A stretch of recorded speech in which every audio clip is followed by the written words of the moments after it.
Un robot a reçu une seule phrase. Rien de plus. Aucun opérateur humain ne suivait chaque étape, aucun joystick, aucune seconde chance cachée hors champ. Flexion Robotics, une start-up suisse fondée par d'anciens chercheurs de NVIDIA, vient de dévoiler Reflect version 1.0, un système qui a fait passer le taux de réussite des missions longues et complexes de robots humanoïdes de 38% à 90%. Avant toute chose, il ne s'agit plus d'une démonstration montée de 30 secondes. C'est une mission réelle, en plusieurs étapes, à l'intérieur d'un bâtiment réel. Vous voulez tout comprendre? Alors regardez la vidéo jusqu'au bout, je vous explique tout. Mais avant de continuer, laissez déjà votre like et abonnez-vous à la chaîne. Vous resterez ainsi informé des dernières nouveautés de la robotique.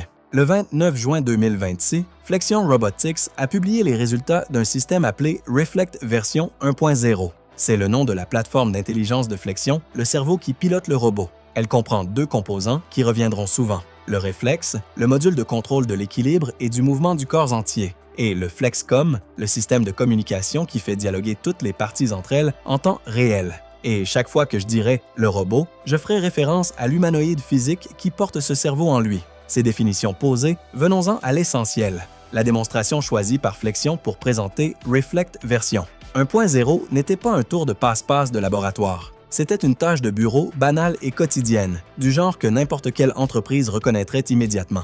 Un employé a donné au robot une seule instruction en langage naturel. Un colis de collation était arrivé pour l'entreprise et le robot devait aller le chercher en empruntant l'escalier, monter en ascenseur, déballer la boîte et ranger le contenu dans un tiroir précis, sur une étagère précise, à un étage précis. Et à partir de ce moment-là, selon Flexion, aucun être humain n'a rien touché. Le robot a compris l'instruction, localiser la boîte dans une zone désignée, traverser un bâtiment de plusieurs étages, interagir avec des portes et un ascenseur, utiliser des outils pour ouvrir l'emballage, ranger les articles sur une étagère et, lorsque quelque chose s'est écarté du prévu en cours de route, s'est adapté tout seul. La thèse de l'entreprise, selon Rudin, est née du constat que chaque fabricant de robots reconstruisait à partir de zéro les mêmes outils d'entraînement. C'est pourquoi Flexion a décidé de construire cette couche d'intelligence une seule fois, pour qu'elle fonctionne sur n'importe quel corps de robot, pas uniquement sur son propre matériel. Pour comprendre pourquoi le chiffre que je vais révéler ensuite est aussi significatif, il faut d'abord comprendre pourquoi l'autonomie à long terme échoue historiquement.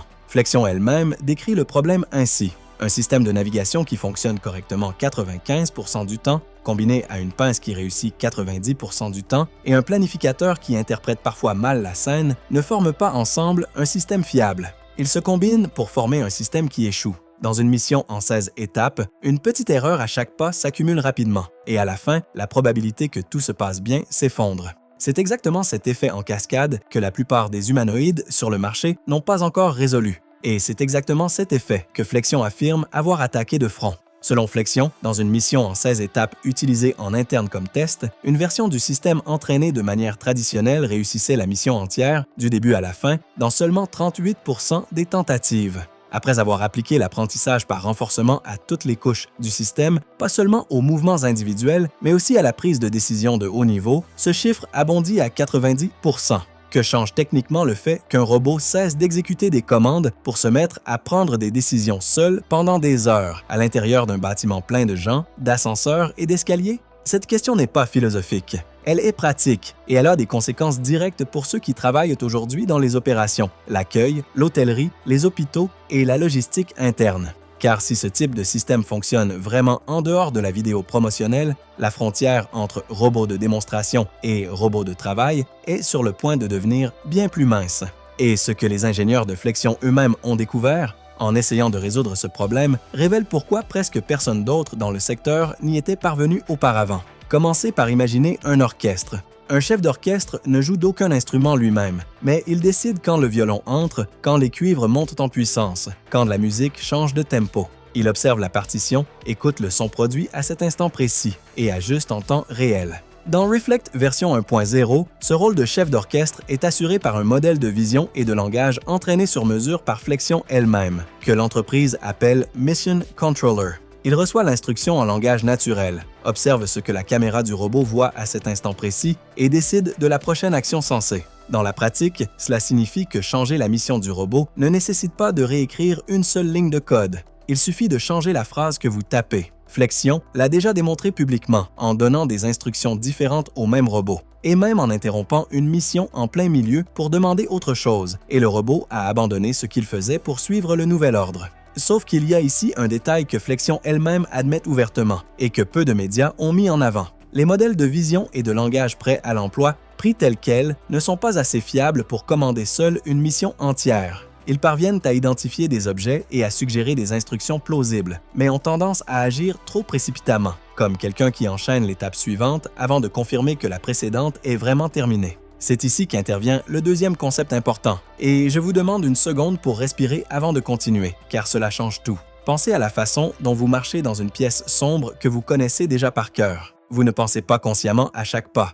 Votre corps sait tout simplement où se trouve le canapé, ajuste l'équilibre tout seul, sent quand il va heurter quelque chose et corrige le mouvement avant même que vous ne vous en rendiez compte. C'est un réflexe, pas un raisonnement. Dans Reflect version 1.0, cette couche s'appelle Reflex, un contrôleur du corps entier qui tourne en temps réel, gérant l'équilibre, la force appliquée à chaque articulation et la stabilité pendant que le robot porte une boîte, monte un escalier ou est légèrement bousculé par quelqu'un qui passe en courant dans le couloir. Flexion affirme que ce module soutient déjà plus de 100 traversées d'escalier consécutives sans chute. Dans la pratique, c'est ce qui distingue un robot qui fait une belle démonstration une fois d'un robot capable de répéter la même tâche en toute sécurité des centaines de fois de suite. Il existe encore une troisième couche qui se situe entre le chef d'orchestre et les réflexes et qui traduit la décision en mouvement physique. Pensez-y comme le bras droit qui exécute l'ordre. Un modèle qui combine ce que la caméra voit avec des données réelles d'entraînement et des compétences apprises par essai et erreur en simulation. C'est cette couche qui décide, dans la pratique, comment saisir une boîte pouvant peser entre 100 grammes et 3,5 kg, comment la repositionner sous le bras pour libérer l'autre main, et comment appuyer sur le bon bouton d'un ascenseur avec une précision de quelques centimètres. Sans cette couche, le chef d'orchestre aurait la bonne décision, mais aucun moyen fiable de l'exécuter. Et pour que tout cela ne devienne pas un chaos de signaux perdus, il manque une dernière pièce à ce puzzle. Pensez à un système nerveux. Il ne pense pas, ne décide pas, mais s'il échoue à transmettre le signal du cerveau aux muscles à temps, plus rien ne fonctionne, aussi bon que soit le reste du corps. Dans Reflect version 1.0, ce rôle revient à Flexcom, le système de communication que Flexion elle-même a construit de zéro, parce que les outils robotiques disponibles sur le marché ne parvenaient pas à gérer le volume de données échangées chaque seconde entre des dizaines d'appareils différents. Selon l'entreprise, Flexcom est jusqu'à 40% plus rapide que la norme du secteur pour la communication au sein d'un même appareil, avec 30% d'utilisation processeur en moins. Dans la pratique, cela signifie moins de délai entre le moment où le robot perçoit qu'un changement a eu lieu et celui où il réagit physiquement à ce changement. Et dans un bâtiment plein de gens et d'ascenseurs, ce délai est exactement ce qui sépare une récupération en douceur d'une chute. Lorsque Flexion a testé uniquement le chef d'orchestre, le modèle de vision et de langage, entraîné de manière traditionnelle par ajustement supervisé, il réussissait la mission en 16 étapes dans seulement 38% des tentatives. 38%. Autrement dit, la plupart du temps, la mission échouait simplement à un moment donné du parcours. Mais lorsque Flexion a appliqué l'apprentissage par renforcement non seulement au mouvement, mais à la prise de décision elle-même du chef d'orchestre, en laissant le système essayer, se tromper et apprendre de sa propre erreur des millions de fois en simulation, ce chiffre a bondi à 90%. C'est plus du double. Et cette différence n'est venue ni d'un robot plus puissant, ni de meilleurs capteurs. Elle est venue entièrement de la manière dont le système a appris à penser. Et c'est justement ici que les choses de ces choses deviennent encore plus intéressantes, car savoir prendre une décision est une chose. Réussir à exécuter cette décision, physiquement, des centaines de fois de suite, sans se casser, sans tomber et sans se bloquer, en est une toute autre. Cependant, le système reste limité à une distribution de tâches définie. Il n'a pas d'autonomie universelle et ne devrait pas être vendu comme tel. Certains objets restent difficiles à saisir. Le chef d'orchestre peut encore faire des suppositions erronées à partir de ce qu'il voit par la caméra. Et les routines de récupération, aussi sophistiquées soient-elles, ne couvrent pas tous les types de défaillances possibles. Il existe des scénarios où le robot ne sait tout simplement pas quoi faire. Il convient également de souligner que, pour la manipulation la plus délicate, comme l'utilisation d'outils pour ouvrir la boîte par exemple, Flexion dépend encore d'un modèle entraîné avec des données de téléopération humaine et non entièrement de l'apprentissage par renforcement. Car obtenir une haute fiabilité sur cette tâche spécifique, sur un robot qui se déplace librement et n'est pas fixé à un seul endroit, s'est révélé particulièrement difficile. L'entreprise elle-même affirme travailler déjà à résoudre également ce point par le renforcement. En fin de compte, ce que Flexion a montré n'était pas un robot parfait. C'était la preuve que le plus grand obstacle de la robotique humanoïde, celui de l'accumulation de petites erreurs tout au long d'une mission longue, jusqu'à l'effondrement total, peut être attaqué de manière systématique, couche par couche, avec un apprentissage par renforcement réparti dans tout le système et pas seulement dans les mouvements isolés. C'est le genre d'avancée qui n'apparaît pas demain comme un produit fini sur l'étagère, mais qui change la trajectoire du temps qu'il reste avant que cela n'arrive. Et si vous y regardez de près, le schéma se répète. Flexion, figure, Sheng Shu.